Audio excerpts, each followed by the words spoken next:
All right. Well, I'm really thrilled to have Jim Spaeth and Alice Sylvester speaking with us today. They've just announced last night that they're packing in after illustrious careers on all sides of the business, but most recently as the founders and partners of Sequent Partners, where they've pioneered so much marketing analytics, including the well-known attribution accelerator. I think now it's called the Marketing Analytics Accelerator, which is dug into areas of analytics that have blown my mind and basically been way beyond my comprehension. So thank you for doing that. So I'd like to just lead off, with the most obvious question. Why now? Why are you, I mean, you've done so much. You don't know, it's like the Beatles breaking up. You don't owe us anymore. But why now Wow. for both of yourselves? Go ahead, Jim. Sometimes it just feels like time, and probably a number of reasons. One is, we can look back with some satisfaction and say, okay, I don't have any regrets. I don't feel like there's anything in particular that's undone. Then there's also the maybe it's time to turn it over to a new generation sort of thing, and there are so many amazing and wonderful, smart and dedicated people coming up in the profession now. Then there's also, man, maybe my day has passed, honestly, where, things are so different. Joe, you think about when you and I first met, man, this business is so remarkably different. And, we've certainly kept up with that and in some ways stimulated some of those changes. But things that are important to us honestly aren't all that important to other people anymore. And it's like, I could capsulize that by saying I don't want to become the grumpy old man. And we all know a few of those in this business. I'm not gonna go there. And then maybe the last thing I would say is there are other things I want to do with my time. Me personally, I've kind of rediscovered my love for music. I spent high school, college, post-college playing in bands, and I'm playing in three bands again. I need some time for that. All right. Well, maybe at the end of this interview, you could play a few licks, but so, and Okay, Alice, so my answer to that question is, Jim's been thinking about it for a while. He's older than I am. And I have genuinely spent the last year in every meeting and every industry meeting and every client meeting asking myself whether the subject at hand makes me want to stay in more or leave faster. And I got to the point where the leaving part kind of overwhelmed the stick around part. And because, as Jim said, the complexity is unreal. The industry has changed so dramatically, and might be a little too easy to say that, it's so data driven and data scientist driven that, as a researcher, it's more and more difficult to make a difference, I think. It's and that, that's a challenge. We talk about, do you remember the old days, Joe, with Gail Metzger and, all the focus, Ed Schilmuller, for God's sake, from Nielsen, just talking about the quality of the data. It didn't matter what the sample size was, as long as it was just this perfectly nationally representative sample. And, to see some of those principles, or that whole ethos kind of be set aside, I think is just a little challenging for people of our generation, I think, because well, we've you heard from other people when we tell them we're leaving. Yeah. Well, you beat up a lot of questions for me, but I'd like to just pick up and summarize that. Basically, you've done what you needed to do. You've paid your dues. The business is getting complex, and you've earned the right. Congratulations to both of you to step back and enjoy your lives a little bit. So that's the real reason. But what happens to Sequent going forward? Is it going to be a continuing operation, or is it being folded into the ARF initiatives? What's the next stage for the business? Uh, Well, we're I was going to say we're going to close it. We're going to shut it down. The attribution accelerator is going to move over to the ARF entirely, and our business is just us. So if we sold, we'd be working. Mm. And just on that note, why the shift to from the attribution accelerator after 9 years of that initiative to the marketing analytics? I mean, is that a statement in a way that the industry's changed from a simple model to something else? Yeah, when we first started this, nobody was paying any attention to attribution at all. And and then market mix modeling was dead. And over the last 8 years, things have switched, and attribution is more and more challenging, due to the loss of individual data and privacy regulations and things like that. So it's just become, there have always been holes in attribution, and we have not been able to solve or fill the holes, and we aren't going to be able to fill the holes in the future. So um, pretty early on, we started looking at experiments. We started talking about market mix modeling. So it has always been broader than attribution. Attribution accelerator has a nice kind of alliterative feeling to it, but it's always been broader than that. Okay. And recently, we're seeing other applications of analytics. One of the things that we've pushed for in that event has been take a closer look at creative. Creative is very leverageable, and has tremendous power. I mean, it's kind of at the heart of marketing. What do you tell consumers to make them want to buy your brand and possibly pay more than the next brand or be more loyal? So it's really critical. And it was not really evaluated or optimized with analytics. And we're seeing more and more of that this year. So, there's that expansion. One of the things that's exciting and was exciting in this year's program was using machine learning in your online consumer encounters to say, okay, I have this consumer here. They're shopping in my store and for my products, and what message do I want to deliver to them to suit this particular consumer? So that's all analytically driven, and the closer we get to that kind of one-to-one marketing promise, the more powerful it is. It's, as Alice said, it's very challenging because of the data problems. Okay. Well, I'd like to follow up on that, but I want to go back to the first statement you made earlier about how complex, how much the industry has changed from the days of Galmetzka and that kind of primary research. But I have to say, the first time I met you, Jim, was at a symposium at Columbia. I just started at Adweek, and you were at Kraft General Foods. And I remember the big story at that symposium was this new attention measurement, television audience. TAA. Yeah, and I was Yeah. like, wow, this is the industry's really going to get their arms around this. We're still doing that with Yeah. different methodologies and data, but has it changed that much, really? Aren't It's we just still taken a solving long, the same problems? it's taken a long time, but I think we're beginning to make those changes. You might remember back, I mean, I'll point to just three things from that era, Joe. One was attention metrics. Mhm. All of a sudden, attention metrics are becoming really important. They're becoming embedded in the workflows and in the bid systems and so forth. Alice and I do some advising for Adelaide, and they're in the trade desk. They're all over the place now. They're And I multimedia. think it's very exciting. Attention is one of the areas that would kind of keep me in the business for a while. Yeah, but then if you think about a couple of other things way back when, causes that I know I personally championed were measuring the actual commercial audience, right? You might remember that one too.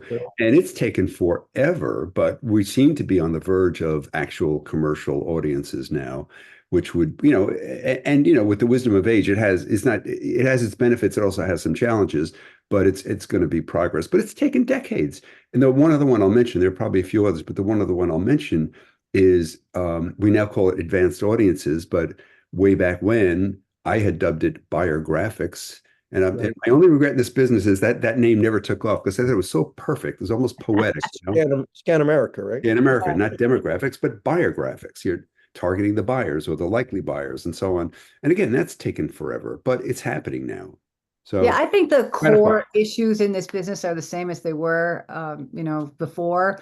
But I think the ability to look at them slightly differently, or certainly more granularly, has definitely advanced. I don't know that we've solved a lot of things. I don't know. Some of these things are not solvable, maybe. Well, to me, it all is reductive. It goes back to the John Wanamaker quote. Right. We know like how 50% of it works, but we keep coming up with new models, techniques, methods, better sources of data.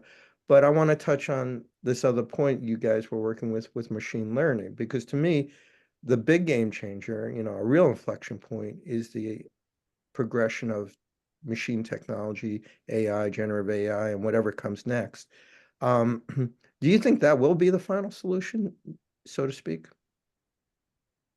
I think it's going to make so much of the uh, mechanics easier. Okay, it's so much simpler.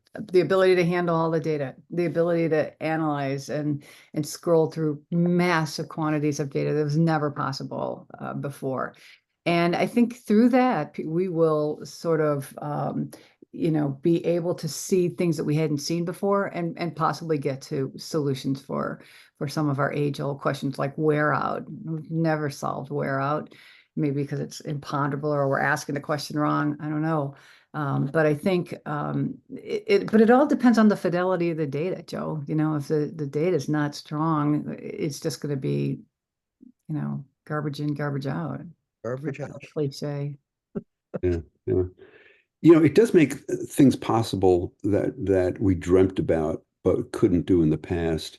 And just the ability to handle massive amounts of data efficiently and ability to turn results around very, very quickly so you can act on them, in whatever real time means to you, not real time, but whatever that means in your business. But the danger there is declaring victory too soon because these technologies are machine learning is not all that new. I mean, I could point to stepwise regression from probably the 60s as maybe the first form of machine learning. So it's been around for a while. But some of the AI stuff is brand spanking new. And anyone who's dabbled with AI knows that it's amazing, it's astounding what it can do, but it isn't always right. And sometimes, and I think the quality of work you get out of AI is, I'll say it's like a bright recent college grad. It is amazing, astounding, and wonderful, but it's not what you would get from a seasoned professional. So we have a ways to go before the kinds of real business driving insights come through that process. And Well, maybe it's we'll get there for sure. For absolutely, we'll get there yeah. with AI. Wow. Okay, so well, here's a typical journalist question, which is I met both of you in the early 80s. What would you, looking back on, advise your 1980s selves to do with your careers going forward? And do you have any regrets about how things turned out? What an interesting question. I don't. Honestly, I had such a foundation in media research from J. Walter Thompson. I got to go over and, be a brand economist with Simon Broadbent over at Leo Burnett.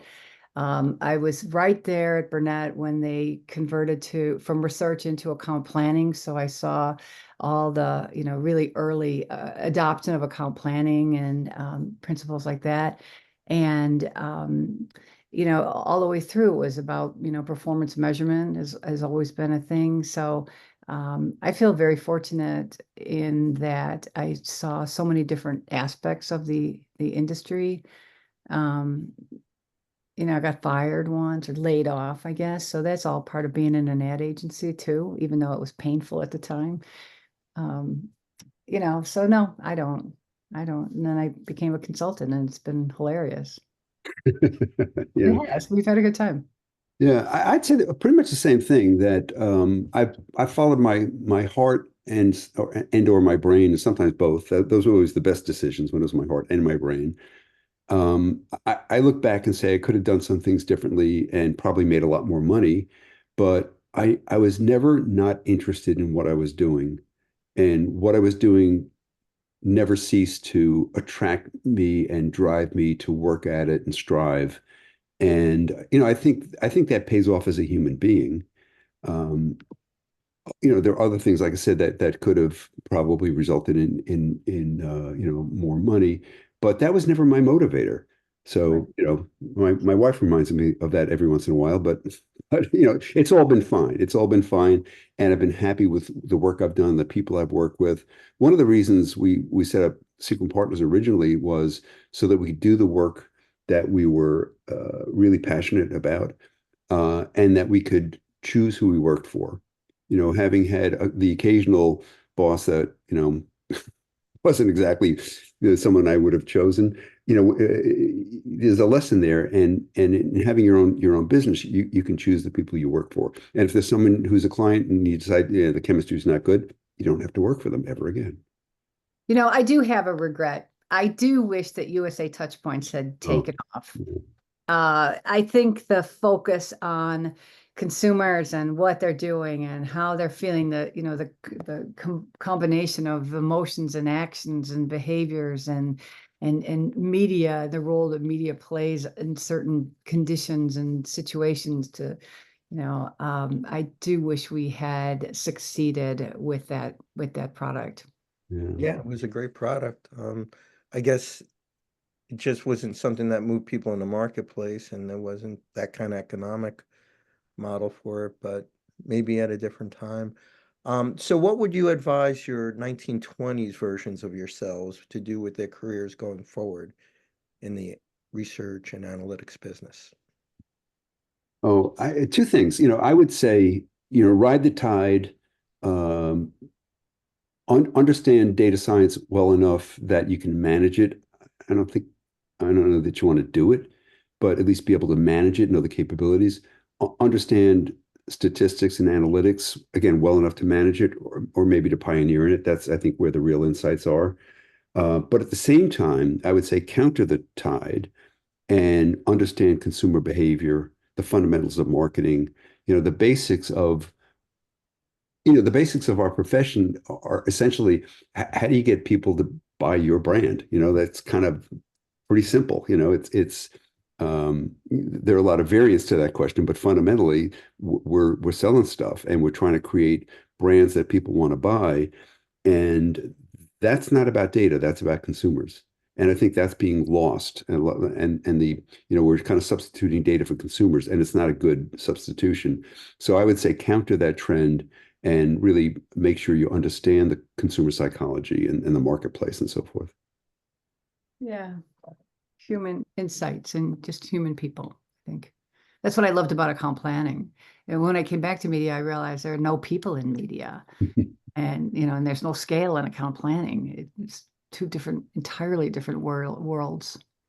But Um, so we talked a little bit about the more things change, the more they remain the same, but yet they have really changed fundamentally in some ways.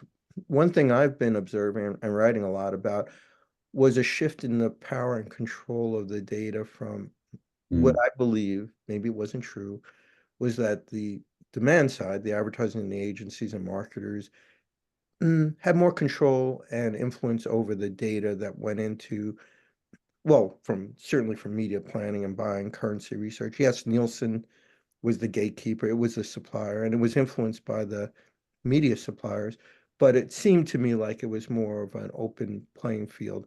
Today, it seems like most of the data is coming from media suppliers in some form or another, whether the marketing companies like retail media or Amazon or pure play media impressions. Now we have this JEC, quote unquote, which is controlled by the supply side, by open AP. Um, we even, and I'm not going to get politically incorrect here, but some power shifts of the control and influence of certain trade associations. Um, and in the news recently, we had a powerful media company sue the World Federation of Advertisers and shut down GARM. Do you do you observe, do you detect, do you see that there's been a power shift in the control of data research analytics? I mean, these companies literally certify agencies now to be their partners. I mean, right. how ironic is that? Um, from the days when you started out. And is that a bad thing or a good thing? Mm, a really good question. Um, it's inevitable, Joe. It's the first party data. It's who owns the data. Whose data is it? It was never the advertiser's data. I mean, they could license it from Nielsen. They could, license it from, the sales data from Nielsen. They never had the data. They have their warehouse data maybe, for sales. They never owned it. And so I think it's inevitable, and not that it necessarily makes sense. It has it has put all the power in the hands of the supplier. They vet the data, they assure us that the data is high quality. They make it available. When they do it, they'll say who they will partner with and who they won't partner with and things like that. So absolutely, it's a huge power shift, which may right itself, in time. I think the ANA's cross media measurement thing is an attempt to right itself a little bit, to get a little bit more independence in there than there was before. But yeah, that's very radical. Of course, the whole lack of reliance on a single currency, either on the sales side or the media side, Yeah. Well, very and on that end too, influence over research quality. You talked about garbage in, garbage out. I mean, when the data is that much controlled by the suppliers and it's dark and behind wall gardens and you can't even do the quality assessment. Um, do you think the quality of the product has suffered? Definitely. Right. So the one of the problems is this lack of transparency, openness, and collaboration, I would say, broadly speaking. And one thing that epitomizes that is all the digital platforms have provided, all the digital media have provided these wonderful analytic platforms. And we could shoot holes in some of them. I mean, there's still some last click attribution going on, which is just nuts. But setting that aside for a moment, the amount of data, the access to it, the ability to analyze it, drive decisions is pretty remarkable. And particularly in the kind of the online DTC marketing arena, you see such heavy reliance on all the digital platforms. Now, the problem is the digital platforms only see their own media. And one of the things that just happens analytically, just a technical problem, that's a huge business problem, is because they can only see the impact of their own media, they misattribute to their media impacts of other things that are just coincidental with their media. So, simple example. So suddenly you decide to pour a ton of money into AdWords in the same week that you take a price cut or deliver an enormous consumer promotion. Well, that consumer promotion is driving a lot of sales, but inside Google Analytics, it all looks like it's Google. So these limited views are just often wrong, and lead to misattribution of marketing money. And it's a real problem for the advertisers. I mean, look at what's going on now with Project Halo and Aquila. Slightly different, not about sales, but it's about reach. Advertisers don't know how many people their campaigns are reaching anymore. That's kind of nuts because things are The so frequency control or the or exposure. exactly right. So You there's watch the World Series, Joe? Speaking Yeah, of absolutely, distribution. sure. Well, I turned it off after the 5-0 third inning, but I Oh was my God. Um, but we got so sick of seeing the same 5 commercials over and over. I don't know if that's Comcast. I don't know if that's, whatever. well, were you Fox. watching on a streaming platform or? No, I watched it. Well, I watched it through via Comcast, our MVPD. So just over and over and over, and we got to solve that. I'm confident at some point somebody will, but I don't know how long it's going to take. That'd be one of those fun things I'll be watching in an armchair in the future. All right, well, I have a million questions, but I don't think we have a lot of time. I mainly just wanted to have a little chat with you on your announcement, and congratulations. You put in so much hard work, especially in this last decade, I think, with the accelerator. And I apologize for not really understanding a lot of it in the end, but I'm just a trade reporter. But thank you for your efforts. I appreciate it.